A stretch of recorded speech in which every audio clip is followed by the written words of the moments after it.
Tales of Trust in Allah. Bismillah Rahman Rahim. Assalamu alaikum rahmatullah wa barakatuh. Hazrat Ibrahim alayhi salam loved Hazrat Ismail alayhi salam very much, and he had children in his old age, and sometimes they were asked for in prayers. Hazrat Ibrahim alayhi salam would even kiss him. But then Ibrahim alayhi salam was ordered by God to take Bibi Hajra along with his beloved son to a desert and leave him there. So Hazrat Ibrahim alayhi salam left for Mecca Mukarramah with his wife and child. When he reached Mecca Mukarramah, there was a tree under which his wife made the child sit, and after having a glimpse of the tree, he himself left for Mecca.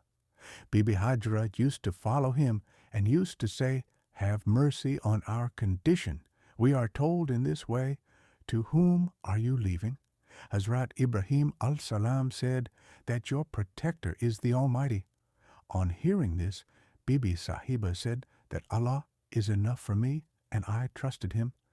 Then Hazrat Ibrahim al-Salam took the path of the evening with desire, and when he reached a place from where his wife and lovely child were not visible, he turned towards the Kaaba and prayed for their faith and safety with great respect. And it was his trust that Allah accepted all his prayers. Hazrat Ibrahim alayhi salam trusted Allah so much, and his wife also trusted Allah, due to which a whole city was settled there, and all kinds of blessings were showered on the people of Mecca. Today, we will talk about a topic which is very important for every Muslim. This topic is trust in Allah. And belief in Allah, trust in Allah, and belief in Allah is such a thing which can help us to make our life better. It can bring happiness, peace, and tranquility in our life.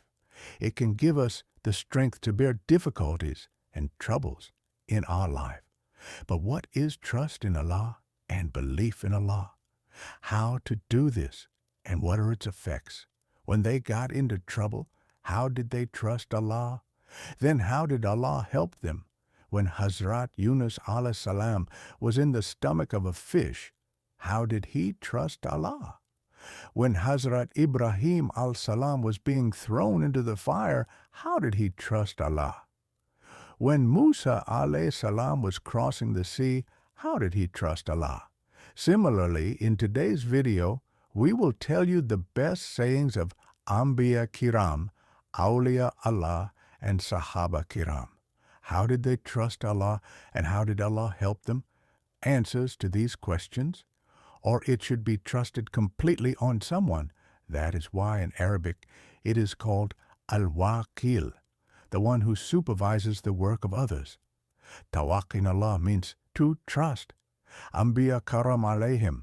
Along with the way of Salam, there is also the command of Allah Ta'ala in the Quran and Hadith. Tawakkul Allah has been ordered repeatedly, 7 times in the Quran Karim alone. Wallahi fruit tawak mominun karma. The believers have been instructed to trust only in Allah Ta'ala. That is, it is the command of God that those who believe in Allah should trust only in the being of Allah. Whatever means are there, they should be accepted with the belief that the being to do so is only and only of Allah Ta'ala.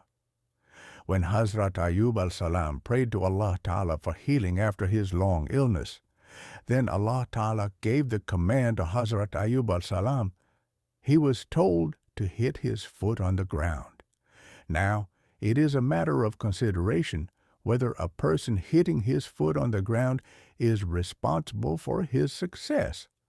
There is no cure for the disease of Hazrat Ayub al-Salam, but by the order of Allah, this weak cause was adopted, through which Allah Ta'ala, by his power, by his foot hitting the ground, made such a spring of water flow out of which, on taking a bath, Hazrat Ayub al-Salam's body pain and diseases of the year ended. Hazrat Yunus al-Salam was mentioned in 6 surahs of the Holy Quran: Surah Nisa, Surah Inam, Surah Yunus, Surah Safa, Surah Al-Anbiya, Surah Al-Kalam. In the first four surahs, the name of Yunus al-Salam is mentioned, and in the last two surahs, Hazrat was called Junoon and Sahib ul-Hut, i.e., the fishman. Yunus al-Salam was a great and generous prophet. His story is a unique story in the Holy Quran. The era of Hazrat Yunus al-Salam, 784 to 860. It is told that during the time of Christ, the father of Hazrat Yunus al-Salam was named Mati, and he was from the lineage of Sadna Im al-Salam. Hence, he was an Israeli prophet.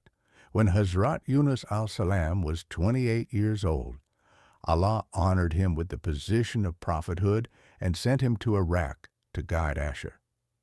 These infidels and polytheists were the center of this community at that time. Nainwa, whose Wasi Kandaraya is situated on the eastern bank of Tigris, in the Masal city. According to this, Hazrat Yunus al-Salam invited Ashuria to the Wada la Shari'i Khla. But they lied to Hazrat Yunus al-Salam and refused to worship idols and remained firm on this infidelity. Then they started torturing Yunus al-Salam and threatened him and made fun of the dawah of Haqq. Then Yunus al-Salam, being affected by their continuous opposition, became angry with the community and cursed them for the painful punishment of Allah that was to come in 3 days. Then on the third day, he left the settlement at midnight. When the punishment reached the cities of the community during the day, they searched for Hazrat Yunus al-Salam, but he was not found.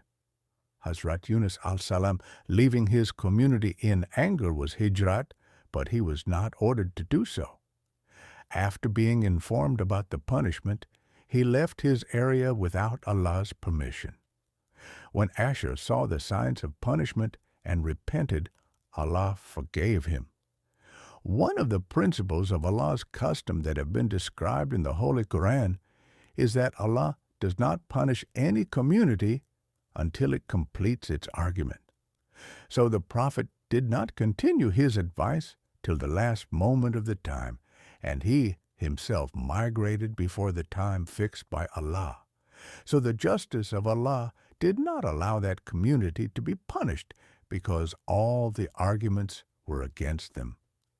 When the time was not completed, Hazrat Yunus al-Salam forgave them. When he reached the banks of Euphrates, he found a boat full of passengers. Hazrat Yunus al-Salam boarded the boat, and the boat lifted the anchor. The boat kept moving comfortably in the sea all day. Suddenly, high waves started rising. People threw their belongings in the sea so that the load of the boat could be reduced, but the load of the boat did not reduce. When the boat started to sway, the boatmen started believing that the boat would sink. They did not like his departure without waiting for his believer, and this is the sign of my test. Thinking this, he said to the boatman that I am that slave who has run away from his master. Throw me out of the boat. But the boatman and the boatman were so impressed by his piousness that they refused to do so and decided among themselves that the Qur'an should be read. So the Qur'an was read 3 times, and all 3 times the name of Hazrat Yunus al-Salam came out in the Qur'an. Then, helplessly, they threw Hazrat Yunus al-Salam in the river. When they themselves jumped into the river, at that time, God ordered the fish to swallow him. This is not your food, so his body should not suffer any pain. The fish swallowed Yunus al-Salam in its stomach. When Yunus al-Salam found himself alive in the stomach of the fish, he expressed his regret in the court of Allah that why he was the same person. Without waiting for Allah, without taking permission from Allah, being angry with the Ummah, Hazrat Yunus al-Salam left Nainwa. He called Allah in the stomach of the fish. 3 darknesses gathered on him, the darkness of the night, the darkness of the stomach of the fish, and the darkness of the sea. Had he not recited this rosary, he would have remained in the stomach of the fish till the day of judgment. Finally, in the darkness, he cried out, La ilaha illa anta subhanini kuntu min jalimin, which is translated, O Allah, there is no God except you. You are sure I declare your purity. I am the oppressor of my own soul. Whichever Muslim will pray this prayer in his need, Allah will surely accept his prayer. This is one of the accepted prayers. It is a prayer in Ibn Hatim that Huzur al-Salatu was-Salam says that when Yunus al-Salam prayed this prayer, the Qamat started revolving around the throne. The angels started saying that the sound is coming from a very far place, but the ears are familiar with this sound before. When Allah heard the painful voice of Hazrat Yunus al-Salam, he said, Don't you recognize this voice? He said, No, this is the voice of my servant Yunus. The angel said, The same Yunus whose pure deeds were accepted and ascended towards you every day, and whose prayers were accepted by you. Allah, just as he used to do good deeds in his comfort zone, he had mercy on him in his time of trouble. At that very moment, Allah ordered the fish to spit him out on the seashore without any trouble. It is mentioned in the narration that Yunus a.s. kept on reciting tasbih in the stomach of the fish for 3 days, 7 days, 40 days, or a few hours, and so the fish spit him out on the seashore by Allah's order. Hazrat Abdullah bin Masud Razi. Allah says that the fish, due to staying in the womb of the fish, his body had become like that of a newly born baby bird whose body is soft and there is no hair on the body. In short, Yunus al-Salam was thrown on the dry land in a very heavy and sick condition. After this, Allah Ta'ala grew a vine tree on the shore. Hazrat Abu Huraira Razi Allah Anhu says that when the fish threw Yunus al-Salam in the open field, Allah Ta'ala grew a vine of jateen on him. He was asked, What is jateen? He said, A pumpkin plant. Apart from this, Allah sent a wild goat for him, which ate grass and herbs of the land, and fed him milk in the morning and evening till his strength returned. Hazrat Yunus al-Salam built a hut in the shade of the tree and started living there. After a few days it happened that a worm from Allah Ta'ala got into the root of that vine, and it cut the root. When the vine started drying up, when this happened, Yunus al-Salam felt very sad. Then Allah addressed him through his revelation and said, Yunus, you are expressing so much grief over the drying up of this vine, which is a trivial thing, but you did not think that Nineveh has a population of more than 1 lakh, in which humans are living. Besides them, animals are also living. Will we not be unhappy in destroying and killing it? And are we not more kind and merciful to them than you are to this vine? You cursed the community without waiting for the revelation, and came out from among them. It was not appropriate for the dignity of a prophet. He cursed the community for punishment, and hated them, and took pleasure in separating, and did not even wait for the revelation. After Yunus al-Salam left the settlement, the people of Nineveh became convinced. Yunus al-Salam. After leaving the settlement, the people of Nineveh were convinced that he was definitely the true prophet of God, and now their death is certain. When Yunus al-Salam has left us, everyone from the king to the queen trembled with fear and terror, thinking this, and started searching for Yunus Salam, so that they could take the oath of Islam in his hands and also started repenting to God, and after renouncing all kinds of sins, they came out of the settlement in the field and kept confessing in a loud voice in the court of Allah, the translation of which is, O our Lord Yunus al-Salam, we accept the message you have brought to us and we believe in it. Finally, Allah accepted their prayers and kept them safe from the divine punishment. Anyway, Allah blessed Yunus al-Salam with good health and fitness. After giving this order, he ordered him to go to Nineveh again to live among the community and guide them. So Hazrat Yunus al-Salam went back to Nineveh. When the people of the community saw him, they expressed their happiness. Hazrat Yunus alayhi salam spent his life in Nineveh, and he died there, and his grave was there, which became untraceable after the destruction of Nineveh.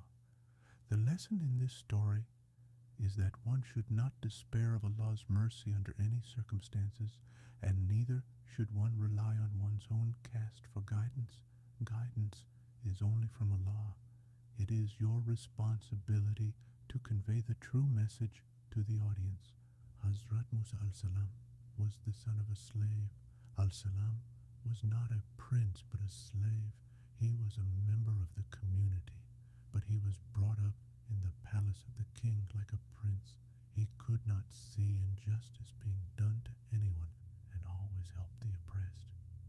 One day, while helping a member of his community, he did something ignorant about which he felt remorseful and realized that this was a devilish deed which he had done unknowingly. Indeed, the devil is a misguided enemy.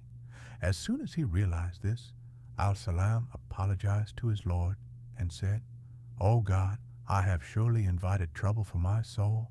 Please forgive me. So the Lord forgave them. Indeed, the one who forgives is merciful. The next day, in the morning, Al-Salam said, O God, I have surely invited trouble for my soul. Please forgive me. Sensing the danger and being afraid, when he reaches the city, a person comes running from the far end of the city and says, Musa, surely the people of the court are planning to kill you, so leave. Surely I am one of the well-wishers of Al-Salam.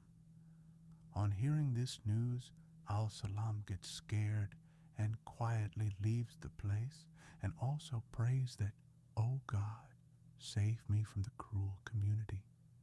Al-Salam decides to go to Medan and turns towards Medan and says, I hope that my God will put me on the right path.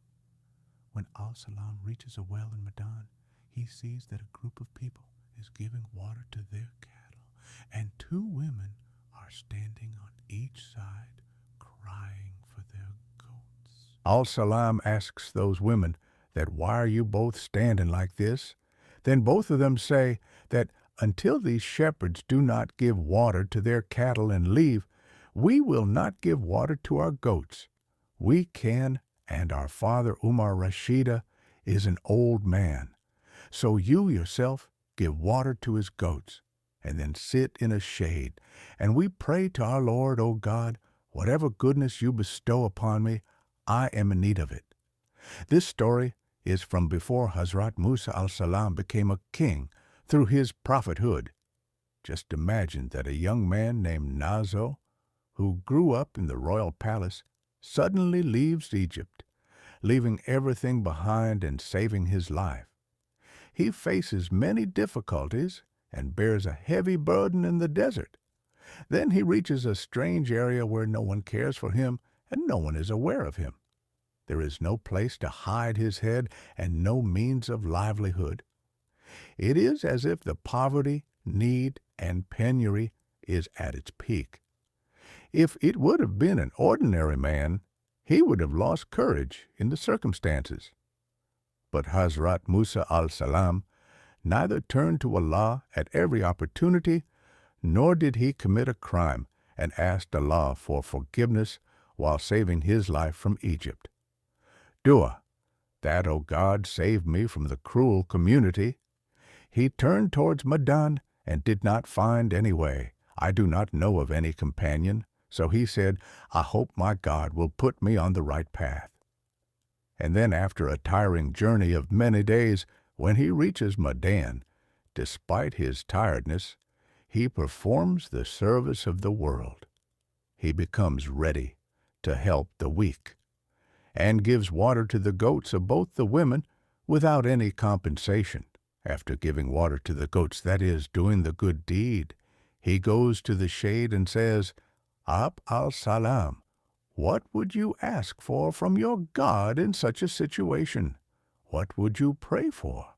We all know very well what we would ask for. We would ask Allah for our daily bread and a place to hide our heads.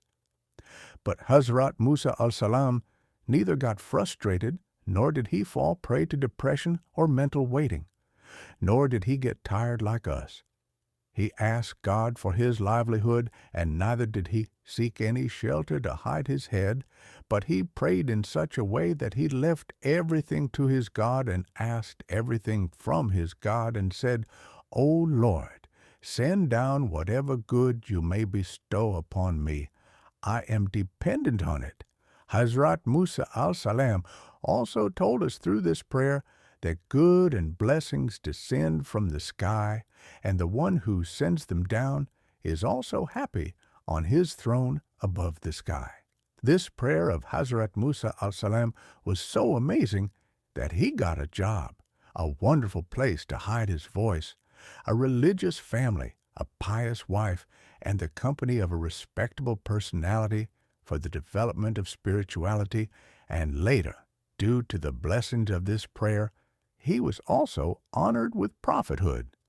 This is the blessing that one gets by relying on Allah. This is the blessing that one gets by praying. By doing this, you can get the benefit.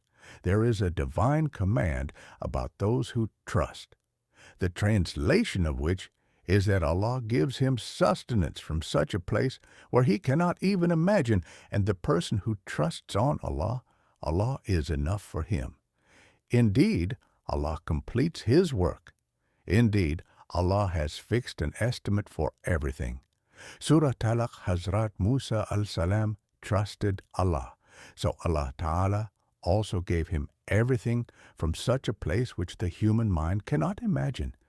Even today, whoever trusts and believes in Allah, Allah Ta'ala will be enough for his every legitimate work. Hazrat Umar bin Khattab Allahu An says that Rasulullah sallallahu alayhi wa sallam said that if you trust in Allah as it is right to trust in Him, then you will get the risk in the same way as that the birds get the opportunity to go out hungry in the morning and return hungry in the evening. The incident which the Holy Quran has called Ahsanul Qas is the incident of Hazrat Yusuf al-Salam, who has many lessons in himself. Hazrat Yusuf al-Salam was the son of Hazrat Ibrahim al-Salam. He was the grandson of Hazrat Iqu al-Salam and the beloved of Janab Yaqub al-Salam. In his childhood, he saw a dream that 11 stars, the sun and the moon were bowing down to him. Hazrat Yaqub al-Salam told this dream to his father. Hazrat Yaqub al-Salam advised Janab Yusuf al-Salam not to tell this dream to his brothers. Allah Tabarak wa Ta'ala will shower his blessings on you, al-Salam, and the family of Yaqub, like your father and ancestors. On the other hand, the step-brothers of Hazrat Yusuf al-Salam are making efforts to keep Hazrat Yusuf al-Salam away from his father's eyes, so that they can get the love of Hazrat Yaqub al-Salam. They told this to Hazrat Yaqub al-Salam as part of a plan. He expressed that, why don't you trust us in the matter of Hazrat Yusuf alayhi salam?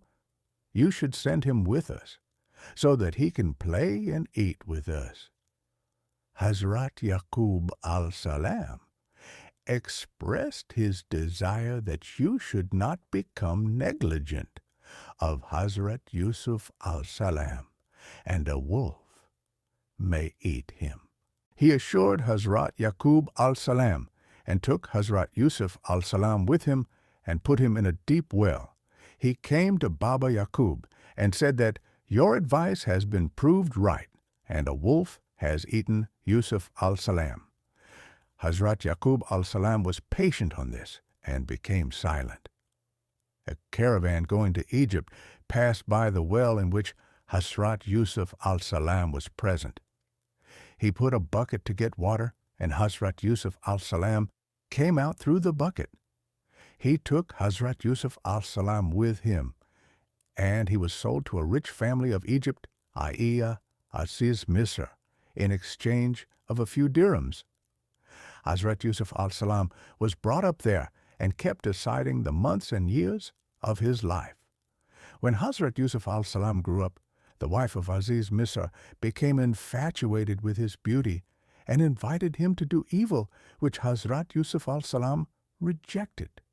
The wife of Aziz Misr tried to challenge Hazrat Yusuf al-Salam. At the same time, Aziz Misr was entering his palace when he saw the scene. He was very sad, but on this occasion his wife changed her attitude and blamed Hazrat Yusuf al-Salam. To prove the innocence of Hazrat Yusuf al-Salam, Allah Tabarak Ta'ala gave power to a child of the palace who said that if Hazrat Yusuf al-Salam's shirt is torn from the front, then the accusation of Aziz's wife is true. If the shirt is torn from the back, then the accusation is false. When Hazrat Yusuf al-Salam's shirt was seen, it was torn from the back. Hence, it was proved that Hazrat Yusuf al-Salam was pure. When the news of this incident spread in Egypt, the women belonging to the Arafia sect expressed their grief over the character of Aziz's wife, that how she became an angel for her own child when Aziz of Egypt. When the wife heard their conversation, she invited those women to her house and prepared a cushion for them and gave them fruits and knives in their hands. Those women cut their hands. Yusuf al-Salam, on seeing the whole scene, prayed to Allah to free him from the clutches of these women and send him to prison. Allah accepted his prayer and relieved him of their clutches. When Hazrat al-Salam entered the prison, he met two prisoners who shared their dreams with him. Hazrat Yusuf al-Salam, after listening to their dreams, told them that one of them will climb the uli and become the bartender of a king. He told the prisoner who was to become a bartender that he should mention my name to the king of time. After being freed, the prisoner became the bartender of the king of time, but he forgot to mention Hazrat Yusuf al-Salam in front of the king of time. After many years passed, after this, the king of Egypt had a dream that 7 weak cows were eating 7 fat cows, while the rest were dry ears of corn. Saki immediately remembered Hazrat Yusuf al-Salam. When he reached Yusuf al-Salam, he said that after 7 years of prosperity, 7 years of Alamgir Kahat will engulf the whole world. If the grain is distributed during the years of prosperity, then the needs of the people will be fulfilled and they will be saved from the effects of the imprisonment. After listening to the explanation of Hazrat Yusuf al-Salam, the king of Egypt brought Hazrat Yusuf al-Salam closer to him. On this occasion, Hazrat Yusuf al-Salam took up the responsibilities of the treasury minister. After that, he became the Aziz of Egypt, and the administration of Egypt came in the hands of al-Salam. When after years of prosperity, Alamgir Kahat engulfed the whole world, then where the people of other places of the world were affected by it, the brothers of Hazrat Yusuf al-Salam also came under the effects of this imprisonment. When he got the information that grain could be obtained from Egypt, he too went to collect grain from Hazrat Yusuf al-Salam. When the step-brothers of Hazrat Yusuf al-Salam came to him, he recognized them and in the course of conversation, he inquired about their family and said that the next time you come, bring your younger brother along as well. When the brothers of Hazrat Yusuf al-Salam were leaving, their wealth was also placed in front of them. When they returned, they asked Bai bin Yamin to accompany them to Ajaz Misr, in front of Janab Yaqub al-Salam. He asked to take brother bin Yamin along with him. Hazrat Yaqub al-Salam was not willing to do this. But when the money was recovered from the goods, then Yaqub al-Salam became ready to send Hazrat bin Yamin along. When the brother reached with Hazrat bin Yamin and the goods were weighed, then Hazrat Yusuf al-Salam made bin Yamin cry near him through a trick. For the sake of Hazrat bin Yamin's money, the brothers pleaded, but Hazrat Yusuf al-Salam was not willing to send Hazrat bin Yamin along. When the caravan people reached Hazrat Yaqub al-Salam, and he was informed that his son bin Yamin has been arrested for the crime of theft, then Hazrat Yaqub al-Salam was extremely heartbroken on this, and his vision also vanished with his tears. In such a situation, Yaqub al-Salam advised his sons to go and search for bin Yamin and Yusuf, and do not lose hope by the grace of Allah. This time, when Baj brothers went, they did not have any savings for shopping. They expressed this in front of Ajaz Misr with great enthusiasm that they have come to take charity from you. Please give us charity. When Hazrat Yusuf al-Salam heard the words from his brother's lips, Hazrat al-Salam said that I am Yusuf, and this is my brother. May Allah bless us. At that time, Hazrat Yusuf al-Salam forgave them too, and Hazrat al-Salam took off his shirt and said that if this is put on the face of Hazrat Yaqub al-Salam, then his sight will return. Hazrat Yaqub al-Salam was present in his house. He told his sons present in the house that he could smell Yusuf's fragrance, so the sons spoke a lot of disrespectful words.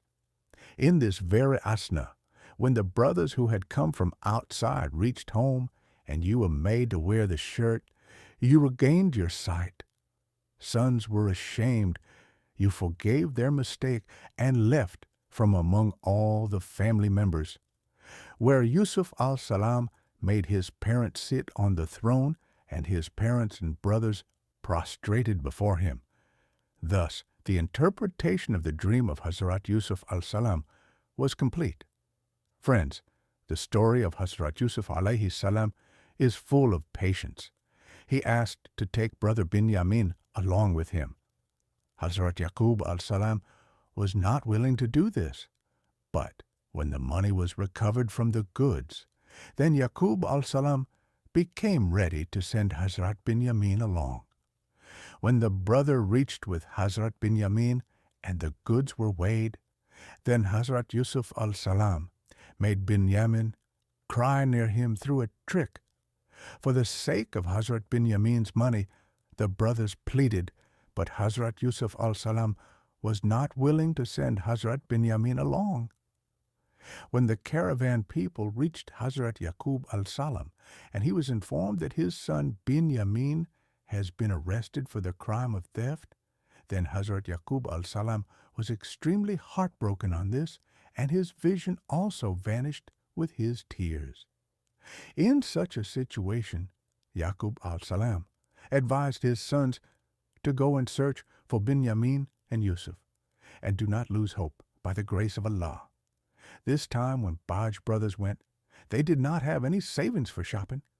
They expressed this in front of Ajaz Misr with great enthusiasm that they have come to take charity from you. Please give us charity. When Hazrat Yusuf al-Salam heard the words from his brother's lips, Hazrat al-Salam said that I am Yusuf, and this is my brother. May Allah bless us.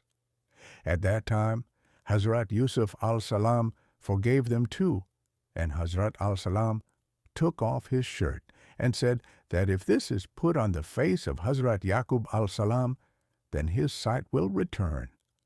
Salam was present in his house. He told his sons present in his house that he was smelling the fragrance of Yusuf. Then his sons used some disrespectful words. In the same posture, when the brothers who had come from outside reached home, and they put the shirt on him, he regained his sight. His sons were ashamed. He forgave their mistake and left from all the family, where Yusuf al-Salam made his parents sit on the throne, and his parents and brothers prostrated before him. Thus, the interpretation of the dream of Hazrat Yusuf al-Salam was completed. Friends, the story of Hazrat Yusuf alayhi salam, patience, faith in Allah, in faith. Allah tested him everywhere from the well to the prison of Egypt. He ruled over the kingdom. Friends, when Hazrat Maryam alayhi salam, without the order of Allah, without the help of his father, Hazrat Isa al-Salam, became the king of the world. When she was born, the order of God was given to her to shake the stem of the date palm, that is, to give it movement. When the ripe fresh dates fall, eat them. By his power, Allah could have fed dates to Hazrat Maryam alayhi salam without any reason but due to the world being the abode of causes. The order was given to shake the stem of the date palm towards herself. Therefore, Hazrat Maryam moved the stem of the date palm in obedience to the order of God. The stem of the date palm is so strong that even a few strong men cannot shake it easily. But when Saif Nazuk chose that weak reason, Allah Ta'ala, by his order, he arranged fresh dates, that is food, for Hazrat Maryam al-Salam from a dried date tree. This incident tells us that whatever resources are available, we should accept them by trusting Allah. We should accept resources, but we should have faith in Allah that He can bring something into existence even without resources, and despite the presence of resources, nothing can come into existence without His order. Hazrat Ibrahim al-Salam was thrown into a burning fire. All the resources for burning were present, but the order of God was given that the fire should become a source of safety for Hazrat Ibrahim al-Salam. When she was born, the order of God was given to her to shake the stem of the date palm, that is, to give it movement. When the ripe fresh dates fall, eat them. By His power, Allah could have fed dates to Hazrat Maryam alayhi salam without any reason but due to the world being the abode of causes. The order was given to shake the stem of the date palm towards herself. Therefore, Hazrat Maryam moved the stem of the date palm in obedience to the order of God. The stem of the date palm is so strong that even a few strong men cannot shake it easily. But when Saif Nazuk chose that weak reason, Allah Ta'ala, by his order, he arranged fresh dates, that is food, for Hazrat Maryam al-Salam from a dried date tree. This incident tells us that whatever resources are available, we should accept them by trusting Allah. We should accept resources, but we should have faith in Allah that He can bring something into existence even without resources, and despite the presence of resources, nothing can come into existence without His order. Hazrat Ibrahim al-Salam was thrown into a burning fire. All the resources for burning were present, but the order of God was given that the fire should become a source of safety for Hazrat Ibrahim al-Salam. The fire did not harm him in any way. Rather, the fire which burns others became cool and safe for Hazrat Ibrahim al-Salam. Similarly, a sharp knife was used forcefully on the neck of Hazrat Ismail al-Salam, but the knife also failed to cut him. The neck is dependent on Allah's command. Allah had commanded the knife not to cut Hazrat Ismail al-Salam's neck. Therefore, despite the presence of the means to cut, the knife could not cut Hazrat Ismail al-Salam's neck. Hazrat Anas bin Malik Razi, Allah anhu, says that a person asked Rasulullah sallallahu alayhi wa sallam whether he should tie the female camel and make her trust, or without tying her. He sallallahu alayhi wa sallam said, "Tie it and trust in Allah." Keeping this in mind, Quran Kareem repeatedly emphasizes trust in Allah. I am presenting the translation of only a few verses here. Number 1, trust in that being who is alive, who will never die, from whom death will never come. Surah Al-Furqan, verse 58. When you make an effort to do any work, then trust in Allah. Surah Al-Imran.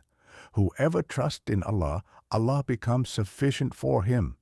In all these verses of Surah Al-Talaq, Allah Ta'ala has not only ordered the people to trust in their own beings, but also has revealed its extent.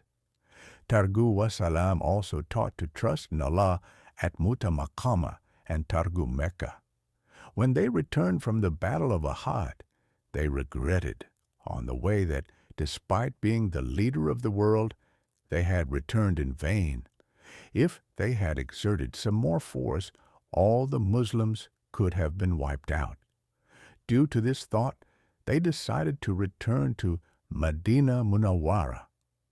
On the other hand, Hazrat Akram sallallahu alayhi wa sallam, being aware of their intention, announced to the companions the next day early in the morning to avenge the loss of Uhud that we will go to the enemy's Takum, and those who were involved in the battle of Uhud only, he went with us. Sahaba Iram were wounded and tired, but they followed the orders of Prophet Muhammad. Labaik said, Huzur al-Salatu wa-Salam reached the place of Hamra al-Asad with his Sahaba Kiram. When a person from the tribe of Bani Qaza saw the courage of the Muslims and informed Abu Sufyan about it and advised him to return. This led to the infidelity, and they returned to Mecca. But Abu Sufyan informed them through a person that Muslims are going to be attacked. On this, Sahaba Iram, instead of getting scared, said that we trusted in Allah, and He is the best of all agents. It is mentioned in Sahih Bukhari Muslim Sharif that it is narrated from Hat ibn Abbas Razi Allah Ta'ala Anhu that Rasul Khuda sallallahu alayhi wa sallam said that my 70,000 people from the Ummah will enter paradise without any account. One of their qualities is that they will be the ones who trust in Allah. Just humans.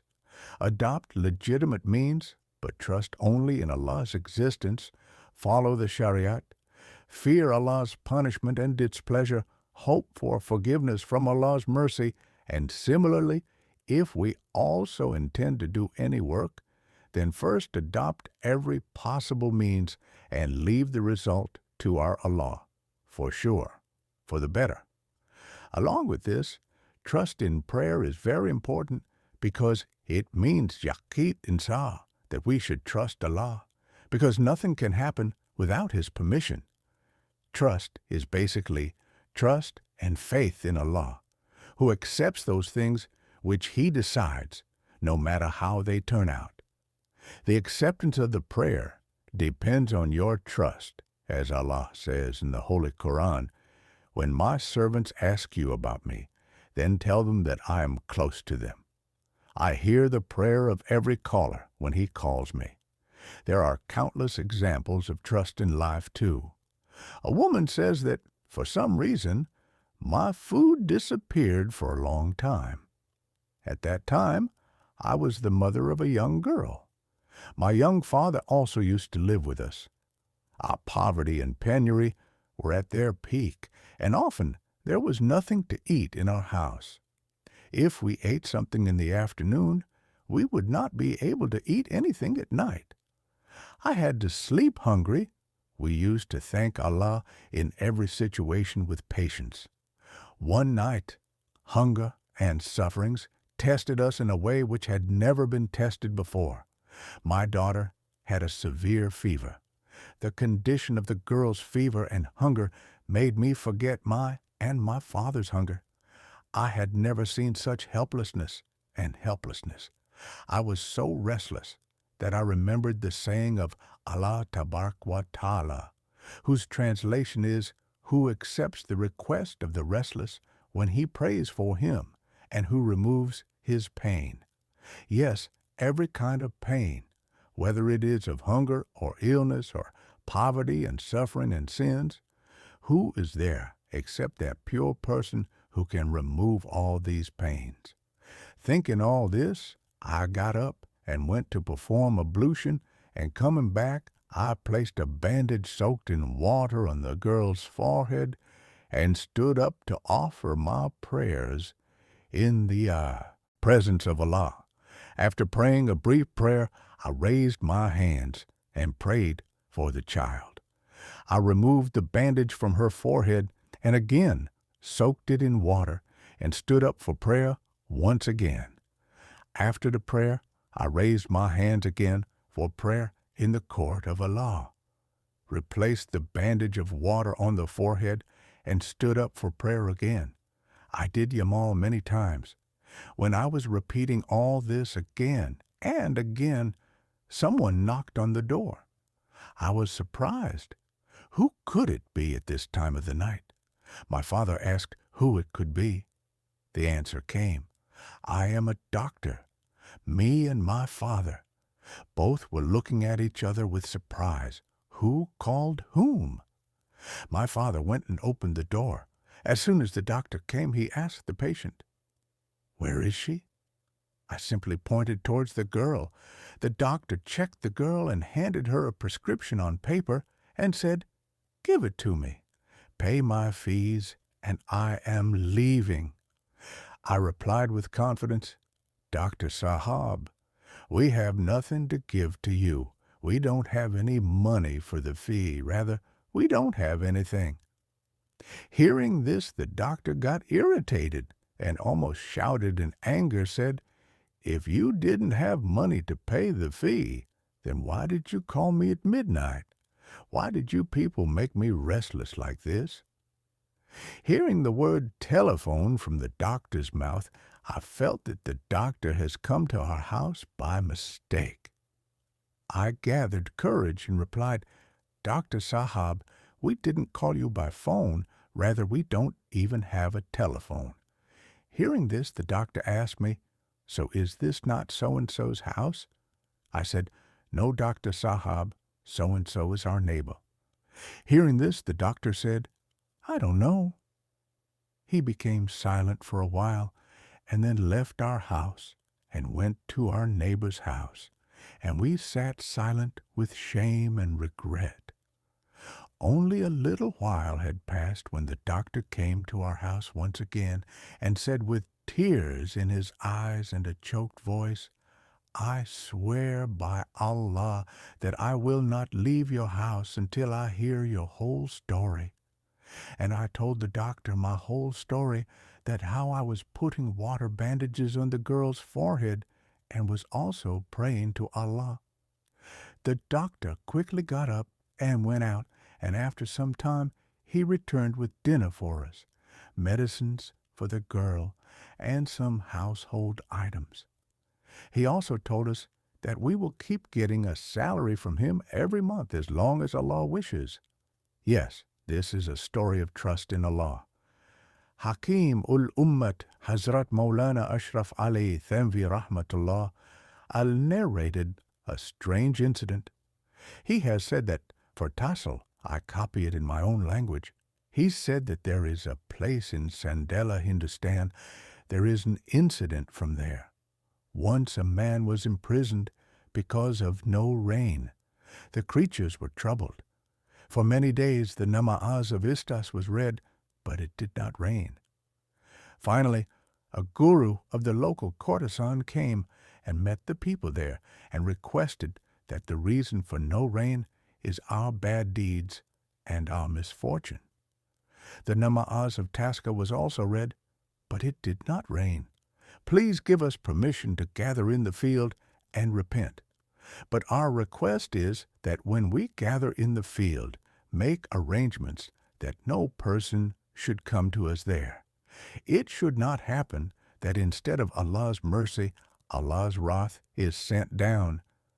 People appreciated their spirit and surrounded that place from all sides. They all reached there, and after reciting prostration, they started crying and said with regret, Allah, this is our misfortune. We are very sinful and black. Do not trouble the creatures because of us. And after a lot of wailing, they prayed that, O Allah, send down the rain. Those who narrated this incident to Hazrat had not raised their heads from prostration when it rained. Subhanallah, see the faith of those women, that despite their black deeds, they had faith in Allah, that He will surely listen to their prayers. It is believed that by their prayers it rained, and there was rain of guidance. They would not have been deprived of guidance here. It is possible that someone may doubt that the Imam's namaz Tasca, Shariat, has taught for rain only. Why did it not rain with these prayers? And it rained because of the crying of the market women. That is, we do not look at the words and the heart. We just look at the heart and the heart. Why do we see happiness? The heart which has no happiness and dryness is dry taqwa, is not worthy of appreciation in our court. O viewers, this was our expectation of today's video. I hope you liked our video today. If you liked it, then like it and share it with your friends. Do tell us in the comments on which other topics you want to see videos. Along with this, you can also share in the comments. You can also ask us questions. But before doing all this, subscribe to our channel and also press the bell button so that you get notification of our upcoming more Malamut videos. You can get the benefit of Barvai. Now we will meet in the upcoming video. Till then, Khuda yours, Hami O Nasir Hofi Aman Ayla.